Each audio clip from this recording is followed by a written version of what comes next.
On a certain day, don't sleep on me, okay?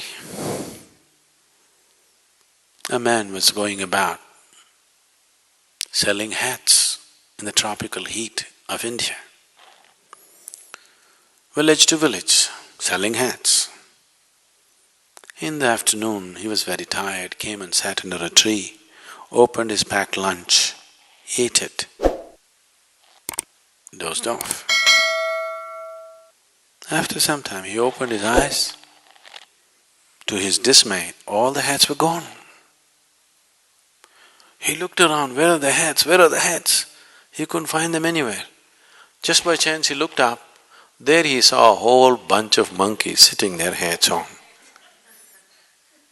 He screamed at them, they screamed back at him. He yelled, they yelled. He abused, they abused. He tried to pick up whatever he could and throw it at them. They picked up whatever they could and threw it back at him. Out of sheer frustration, not knowing what to do, he took his hat and flung it on the ground, not knowing what to do, helplessly.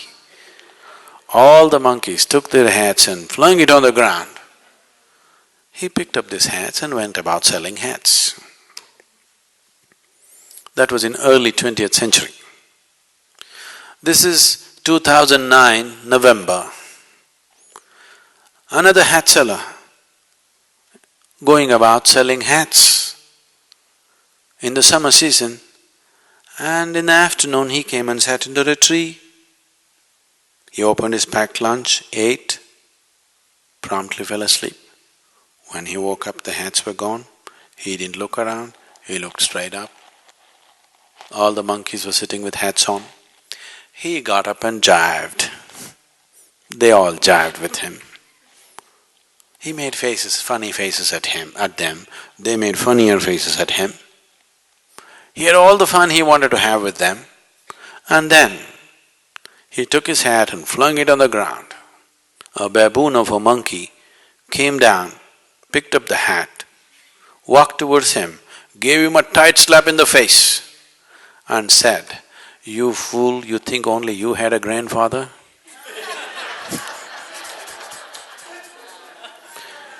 There is scientific evidence that monkeys are evolving. About human beings, there is no such thing. Because what is human cannot evolve unconsciously. When you were a monkey, I'm sorry, I did not say this, Charles Darwin, not me, okay? I am not calling you a monkey. Charles Darwin said, all of you were monkeys, your tail fell away and you became human. When you were a monkey, you did not desire, I want to be human. Nature just pushed you on. But once you become human, now either you evolve consciously or you stagnate, that's all the choice you have. From here, you cannot evolve unconsciously because now what you call as human is not an established state. Please see this. Every other creature has established states of what they are. What is human is not established. This moment you can be godlike, next moment you can be brute-like, isn't it? Isn't it so? What is human is a flux. You can be anything you want, and this is the human being's struggle. Right now, human beings are not suffering their bondage, they are suffering their freedom. You could choose to be anything you want right now, this moment. You could choose to be whichever way you wish to be right now within yourself. This is the struggle, isn't it? If your life also was fixed as the animal life is fixed, this is how you will be, you wouldn't be struggling so much. You wouldn't be experiencing as much pain and misery that human beings are experiencing right now, isn't it? See, for example, a tiger is born. A tiger is not sitting and wondering, how will I become a good tiger? How to become a good tiger? Should I go to the tiger college? Just eat enough food. If you eat well, he becomes a good tiger, isn't it? You are not like that. You were born as a human being. To become a good one, how many things you have to do. Whatever you do, till the end you don't know whether you made it or not. Yes or no? Socially, in a particular society, you can look at people and say, okay, compared to this person, I am better. But by yourself, you do not know whether you are this way or that way, isn't it? Because what is human is not an established state. Every other creature, it's a fixed state. They eat well, they'll become that. If you eat well, at the most your body will grow, nothing else will happen. Isn't it so? Everything else have to be strived for because nature has left you free to become whatever you want to become. And right now humanity is suffering its freedom, not its bondage. If you're suffering your bondage, it's bad enough, but it's okay.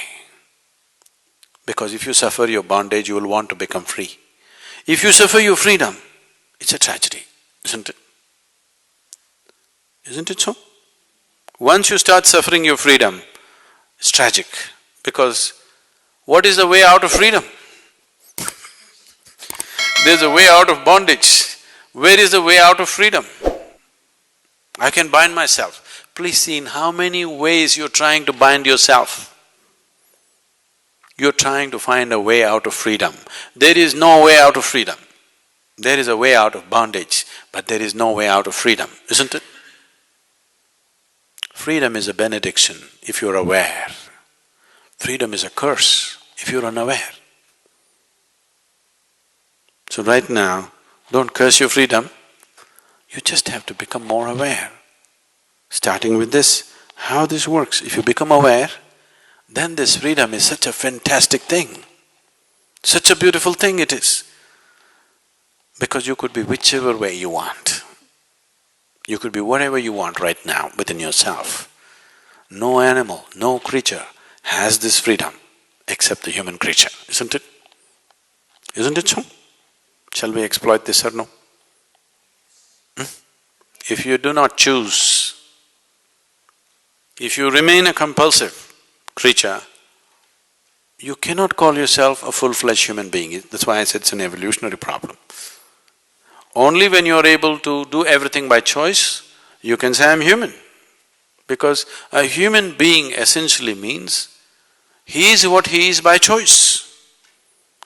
If he becomes compulsive, he's like any other creature, biological, that's all. Nothing more will happen.